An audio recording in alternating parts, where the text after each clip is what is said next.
Oke, sahabat 3i Network dimanapun Anda berada, sahabat Kin semua, apa kabar? Assalamualaikum warahmatullahi wabarakatuh. Salam sejahtera untuk kita semua, salam sehat, salam semangat. Senang sekali saya bisa bertemu dengan Anda di media Zoom ini, walaupun tidak bertemu muka, tetapi secara nyata, tetapi kita masih bisa bertemu muka secara online. Ya, inilah sebuah kecanggihan teknologi dan saya juga baru-baru saja mengetahui belajar tentang ini. Ya, jadi lumayan kaku-kaku ya, nggak apa-apa lah. Namanya orang belajar kan gitu. Nah, kali ini saya ingin bercerita kepada teman-teman semua, baik yang sudah bergabung ke dalam bisnis ini maupun yang belum. Karena ini adalah acara Zoom, jadi sudah pasti ada beberapa orang yang belum bergabung ke dalam bisnis ini, yang juga ikut dalam acara ini. Saya ingin mengungkapkan sebuah fakta menarik tentang bisnis jaringan, Bapak Ibu. Ya.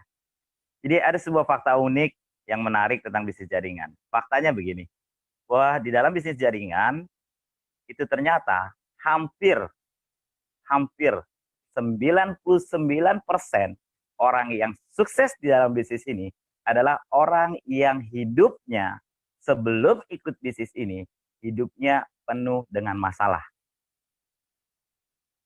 Saudaraku tercinta, dulu saya tidak pernah percaya dengan statement ini. Karena dulu saya pernah bergabung di bisnis network dan saya hanya melihat orang-orang suksesnya saja, tidak terlalu tahu banyak latar belakangnya.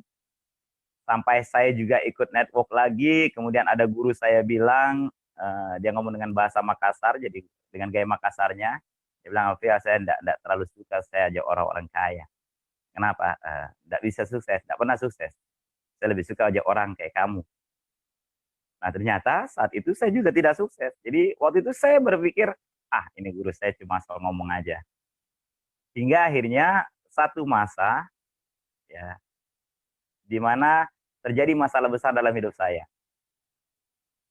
Masalahnya mirip-mirip seperti zaman sekarang, yang suasana sekarang ini, ya. Tetapi masalah itu hanya terjadi dengan diri saya sendiri. Kenapa saya katakan mirip-mirip? Waktu itu saya tidak bisa kemana-mana, saya jarang keluar rumah. Kenapa? Karena saya nganggur, saya nggak punya uang. Gimana saya mau keluar rumah kalau uang nggak ada? Uang hanya pas-pasan saja. Jadi 2013, Juli, saya mulai menganggur. Dan saya mempertahankan harga diri saya tetap menganggur karena saya tidak mau lagi balik ke terminal jadi kenek. Karena saya bersumpah saya nggak mau masuk lagi ke terminal. Dan untuk tetap memegang teguh sumpah saya, ya saya cari alternatif lain tapi nggak ketemu, akhirnya saya nganggur. Juli 2013. Dan day by day, hari demi hari, minggu demi minggu, bulan demi bulan, saya jalankan hidup saya hanya sebisanya aja. Yang penting bisa makan. Saya jual barang, gadai juga udah nggak ada yang mau. Teman-teman saya perlahan tapi pasti mulai menjauh. Jadi nggak ketemu juga.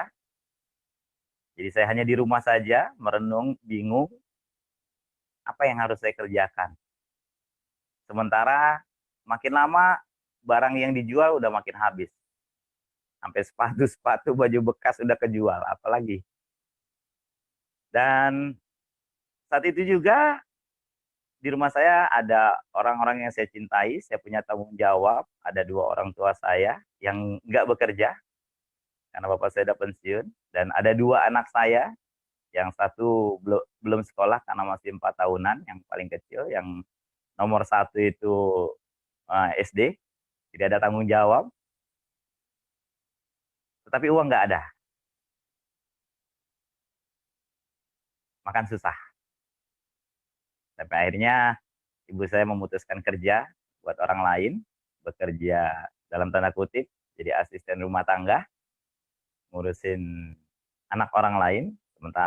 Sementara saat itu saya single parent, jadi saya nggak punya istri, jadi anak saya ya saya yang urus, ada ibu saya yang urus. Ketika ibu saya bekerja, ya anak saya hanya saya yang urus. Dan itu dilakukan karena memang nggak ada uang. Saya sebagai anak pertama yang saat itu diandalkan untuk bisa memenuhi kebutuhan keluarga, bayar listrik, makan hari-hari, saya nganggur. Jadi nggak ada uang. Akhirnya terpaksa ibu saya dan saya, ya mau nggak mau, harus merelakan. Hingga akhirnya saat itu boleh dibilang saya merasa gelap hidup saya. Nggak tahu apa yang harus dilakukan. Akhirnya setelah 6 bulan sampai Desember 2013, saya pikir udah cukuplah keluarga saya menderita dengan ego saya yang tidak mau balik ke terminal. Jadi saya bertekad saat itu kalau seandainya di Januari 2014, di tahun baru, saya tidak ketemu bisnis bagus, saya tidak ketemu bisnis yang baru, saya mau bertekad balik lagi ke terminal jadi kenek. Walaupun saya tahu itu hanya menyelesaikan solusi jangka pendek. Karena saya tidak akan pernah bisa mencapai impian-impian yang saya inginkan hanya bekerja sebagai kenek. Tapi apa boleh buat, pikir saya, jika seandainya tidak ada usaha. Hingga akhirnya Bapak Ibu sekalian, di tengah kesulitan hidup saya, di tengah masalah yang bertubi-tubi dalam hidup saya ketemu bisnis DL Network ini. Saya ketemu bisnis ini. Saya ditawarkan oleh seseorang yaitu Bapak Kuancen. Saya menyimak presentasinya. Jujur saya tidak terlalu banyak yang saya ingat pada saat beliau presentasi. Cuma yang saya ingat waktu itu ada sebuah ilustrasi di dalam presentasi tersebut, jika saya hanya berhasil 10% saja dan saya gagal 90% dalam bisnis Tria ini, saya masih bisa punya income 90% gagal, saya masih bisa punya income 30 juta rupiah per bulan. Hanya itu yang saya ingat. Dan saya pikir income 30 juta pasti bisa menyelesaikan masalah saya.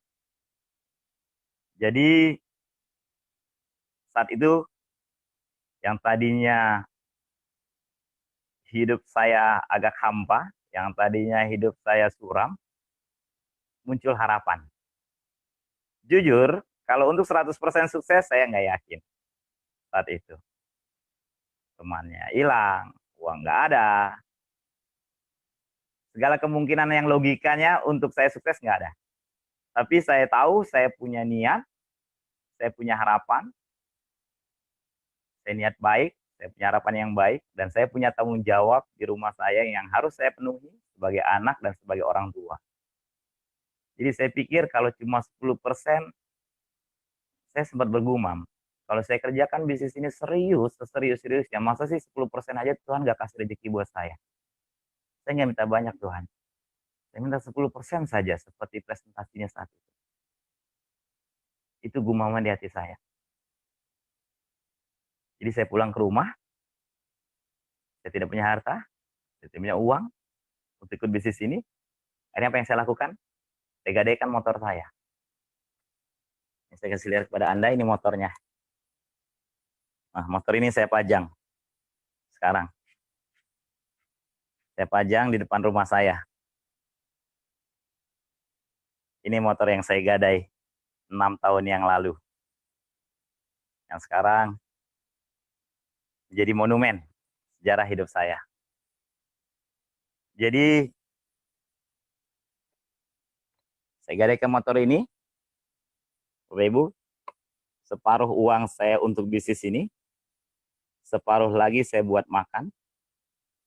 Saya berdoa saat itu, saya ingat, saya bergumam, saya berdoa, ya Allah, jika ini sebuah jalan untuk saya keluar dari masalah hidup saya, berikan saya kekuatan untuk bisa merubah apa-apa yang memang Kau izinkan untuk saya rubah.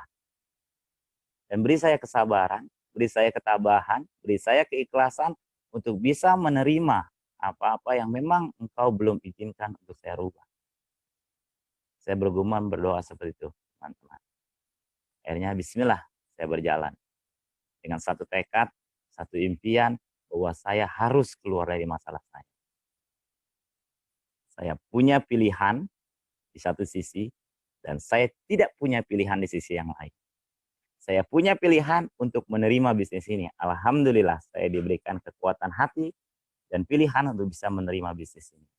Tapi saya yakin membuat yang salah satu hal lagi yang buat saya bisa sukses adalah faktor saya tidak punya pilihan untuk meninggalkan bisnis ini setelah saya memilih bisnis ini. Ingat, saya tidak punya pilihan untuk meninggalkan bisnis ini setelah saya memilih bisnis ini. Kenapa? Karena kalau saya tinggalkan bisnis ini, walaupun hidup saya saat itu susah, saya yakin hidup saya lebih susah. Jadi saya pikir, ketimbang saya tinggalkan bisnis ini, hidup saya lebih susah. Mendingan saya jalan bisnis ini sesusah-susahnya, tapi ada harapan untuk maju. Ya, di kepala saya harapan 10% 9 bulan ke depan untuk bisa meraih income 30 juta sesuai yang dipresentasikan Pak Puan saat itu adalah harapan yang ada di dada saya, harapan yang ada di hati saya, harapan yang ada di kepala saya, harapan yang ada di pikiran saya yang menemani saya di keseharian saya menjalankan bisnis ini. Saya ajak teman saya, yang mau silakan, enggak apa-apa. Saya tahu ada malam, ada siang, ada orang mau, ada orang menerima. Ada orang yang positif, ada orang yang negatif, ada orang yang memuji, ada orang yang mencela. Itu udah bagian dari hidup. Jadi saya terima saja. Saya tidak baper. Kenapa? Prinsip saya berhak kasih tahu, Anda berhak nolak. Saya berhak ngajak Anda untuk sama-sama punya impian, tapi Anda juga berhak nolak saya dan berjalan dengan impian Anda.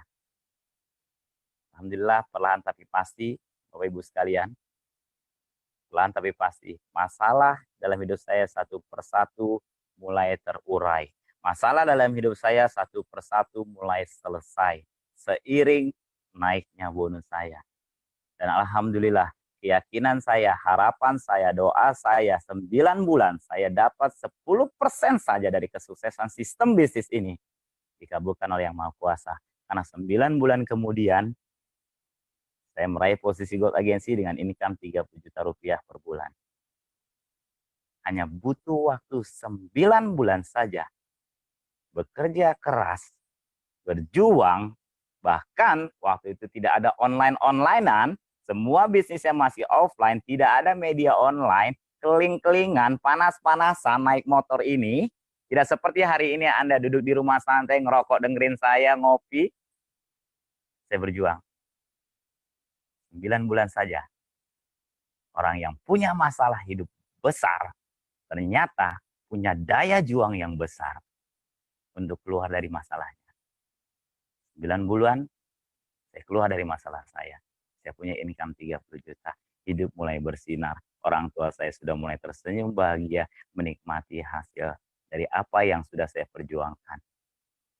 Dan itu yang paling penting. Setelah itu, tidak perlu ditanya lagi. Makin lama rezeki makin banyak. Makin luas. Saya bisa membantu keluarga-keluarga saya yang susah. Dari zakat saya untuk mereka yang tidak punya keberuntungan, janda-janda tua, saudara.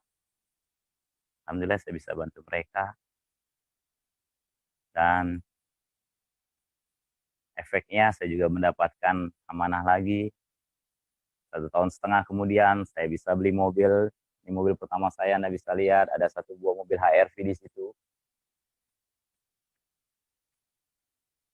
Kemudian ada mobil berikutnya, 1 buah mobil Mercedes-Benz pintu 2 dengan plat nomor nama saya.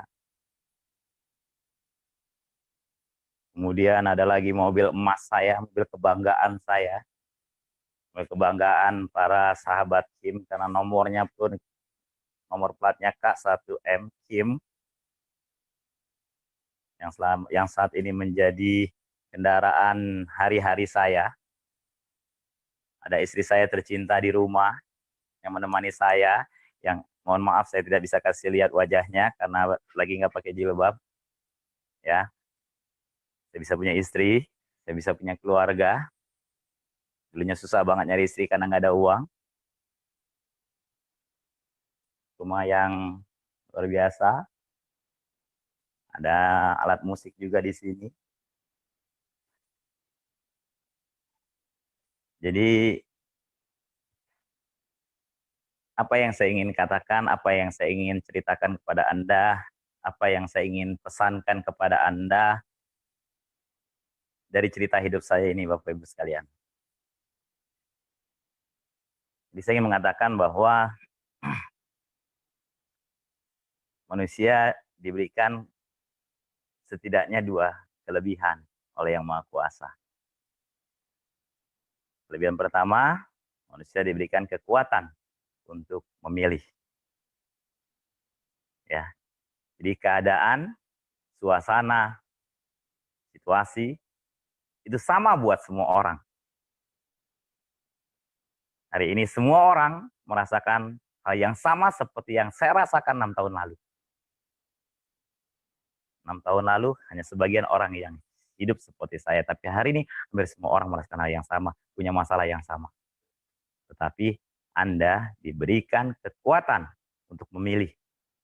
Apakah Anda mau memilih dalam suasana seperti ini menjadi orang yang galau, menjadi orang yang cemas, menjadi orang yang merasa dunia ini nggak adil, yang merasa Tuhan jahat sama sekali dengan aku, Tuhan nggak adil, atau lain sebagainya, keluhan-keluhan, atau Anda mau memilih, Anda mau keluar dari keadaan seperti ini,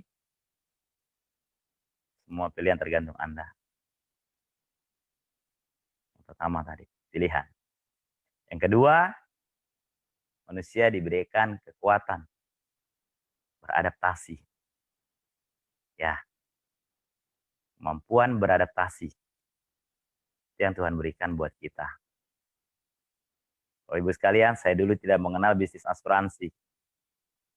Saya tidak tahu asuransi, unit link, tabungan, dan sebagainya, bahasa-bahasa yang aneh di dunia ini saya tidak paham. Tetapi saya tahu Tuhan berikan saya kemampuan untuk beradaptasi. Walaupun di awal saya mungkin belum terbiasa. Tapi saya yakin jika saya lakukan terus-menerus, saya mau beradaptasi, tadinya biasa, akhirnya jadi bisa. Dan setelah bisa, makin lama makin ditingkatkan, akhirnya jadi ahli. Dan ingat, hanya seorang ahli yang dibayar mahal. Hari ini pun saya ketika berbicara dengan Anda, saya sedang beradaptasi. Ya, saya tidak pernah bicara sebanyak ini, selama ini, seserius ini di dunia online. Rata-rata saya hanya bikin video, bercanda, itu aja. Jadi hari ini pun, ini hari saya beradaptasi. Ingat, semua orang diberikan kemampuan beradaptasi. Beradaptasi suasana, lingkungan. Jadi dengan 2 hal ini, Anda bisa gunakan untuk merubah hidup Anda ke depan. Anda bisa gunakan untuk membuat keluarga Anda bangga dengan Anda. Anda bisa gunakan bisnis Ria Network yang hari ini Anda lihat sebagai jalan, sebagai sarana untuk merubah hidup Anda jauh lebih baik. Jika saya bisa, kenapa Anda nggak bisa? Kita memiliki Tuhan yang memberikan 2 kemampuan tadi untuk kita. Gunakan pilihan dengan bijak. Gunakan kekuatan beradaptasi dengan baik. Sehingga kita bisa lalui segala masalah hari ini. Ingat, akhirnya saya pun bergumam, oh benar kata orang-orang. Benar kata lidah-lidah besar zaman dulu. Hanya orang yang punya banyak masalah yang bisa sampai ke puncak. Hanya orang yang punya banyak masalah yang bisa sukses di bisnis network. Jadi kalau hari ini Anda memiliki begitu banyak masalah dalam hidup Anda, atau mungkin Anda di PHK, atau mungkin Anda nggak bisa keluar rumah, Anda tidak punya pekerjaan lain, jadikan masalah itu sebagai sebuah bahan bakar untuk Anda terbang sama bisnis Ria Network. Oke, saya Frial Tabrani. Sekian dari saya. Salam sehat, salam semangat, salam tetap penuh harap. Assalamualaikum warahmatullahi wabarakatuh.